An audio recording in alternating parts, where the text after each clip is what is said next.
Hello everyone. आज की कहानी है बड़ी बहू। कहानी अगर अच्छी लगे तो लाइक करें, शेयर करें और प्यार भरी कहानी चैनल को सब्सक्राइब करें। बड़ी मम्मी, आपको शुगर है ना? डोंगे की तरफ बड़े हाथ यकायक रुक गए। राधिका को फ्रूट क्रीम बेहद पसंद थी। बहुत दिनों बाद आज बच्चों की फरमाइश पर बहुत चाव से उसने बनाई थी। सबने खूब स्वाद लेकर खाई और तारीफों के पुल बांध दिए। सच में बड़ी मम्मी, आपके हाथों में जादू है। यम्मी, मजा आ गया। बच्चे चहक रहे थे। राधिका ने तो चक्कर भी नहीं देखा था। इतना विश्वास था खुद पर कि अच्छी बनी होगी। बस सबकी तृप्ति देखकर खुश हो गई।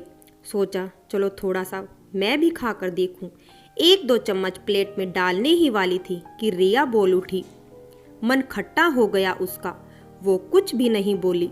क्या बोलती? उसे शुगर तो है ही। क्या बच्चे और क्या बड़े हर समय हर वक्त उसे यह एहसास दिलाते रहते हैं कि उसे क्या खाना है और क्या नहीं। मानो उसे कुछ ज्ञान ही न हो किसी बात का। 8-9 साल हो गए उसकी शुगर का पता चले। उसने अच्छी तरह महसूस किया है कि सारे घर भर की निगाहें खाने के वक्त उसकी प्लेट में गड़ी रहती हैं। वो क्या खा रही है, कितना खा रही है, कितनी कैलोरी हो गई, क्या क्या नहीं करना चाहिए। एक के बाद एक सलाहें बिन मांगे तैयार मिलती।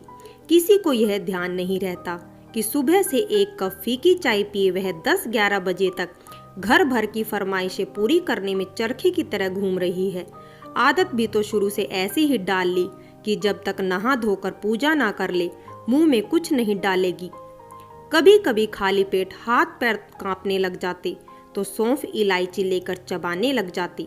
पूजा पाठ वाला घर, सुबह की भागदौड़, आए दिन होने वाले तीज त्योहार, व्रत उपवास, राधिका थक जाती। पर उसे सिर्फ अपने बारे में थोड़ी ना सोचना है।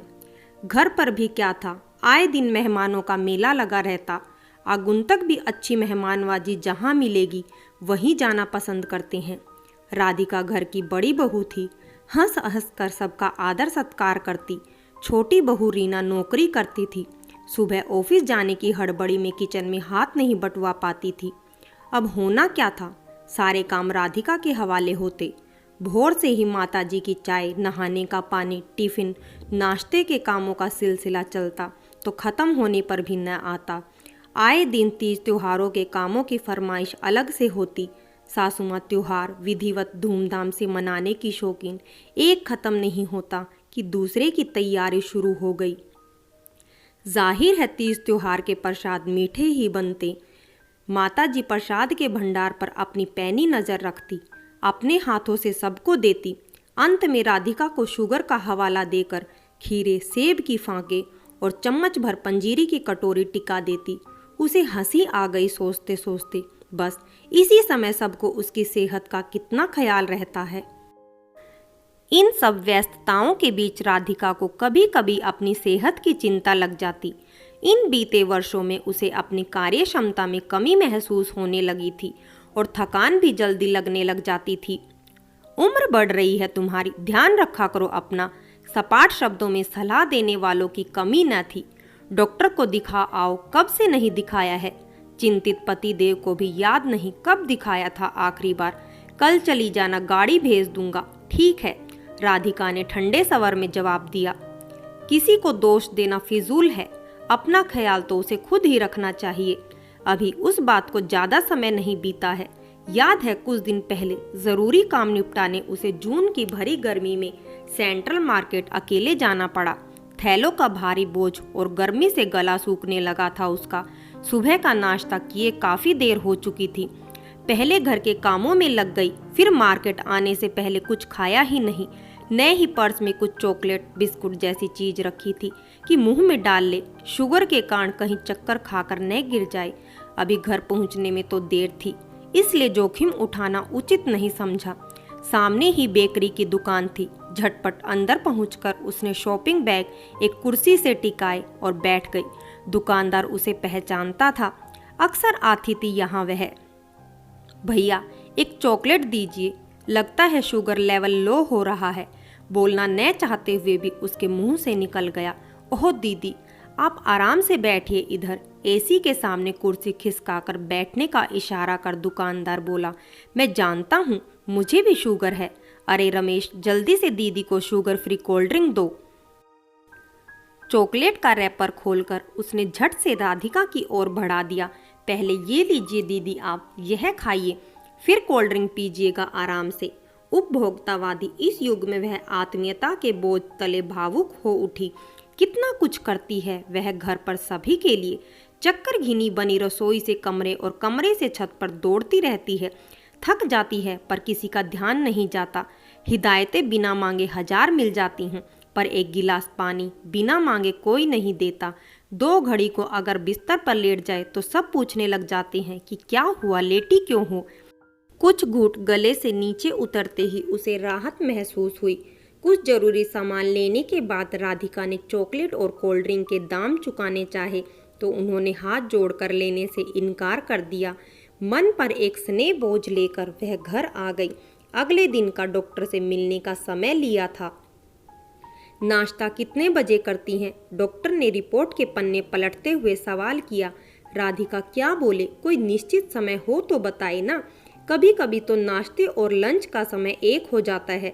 चाय पी पी कर अपनी भूख को टालती रहती है। देखिए, आप पढ़ी लिखी समझदार हैं, आपको अपना ख्याल खुद रखना है। सुबह का नाश्ता जरूर करना है।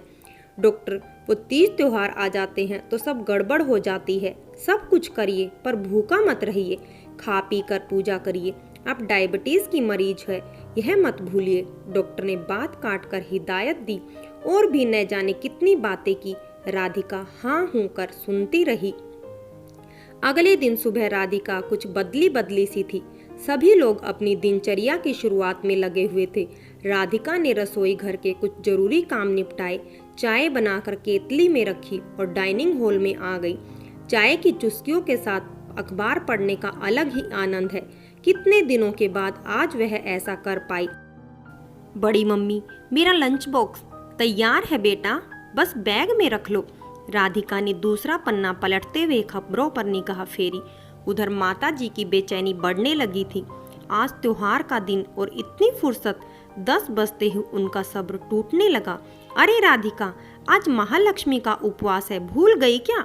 उम्र बढ़ने के साथ तुम्हारी याददाश्त भी कमजोर होती जा रही है। माता जी ने कमरे से ही व्यंग किया। राधिका को हंसी आ गई। कितनी भी उम्र हो जाए माँ जी, आपसे तो 25-30 वर्ष छोटी ही रहूंगी। पर जवाब देकर अपने संस्कारों को कलुषित करना उसका स्वभाव न था। याद है माँ जी, अच्छी तरह याद है, उसने हंसकर जवाब दिया। पर आपको याद है ना, मुझे शुगर है। कल डॉक्टर ने मुझे सख्त हिदायत दी है कि चाहे कुछ भी हो जाए मुझे भूखा नहीं रहना है। बस उन्हीं की बातों पर अमल कर रही हूँ। फिर ईश्वर ने यह तो कभी नहीं कहा कि भूखे रहकर मेरी आराधना करो। आती हूँ अभी नाश्ता करके, फिर आपके साथ विधिवत पूजा भी करूँगी और भजन भी गाऊंगी।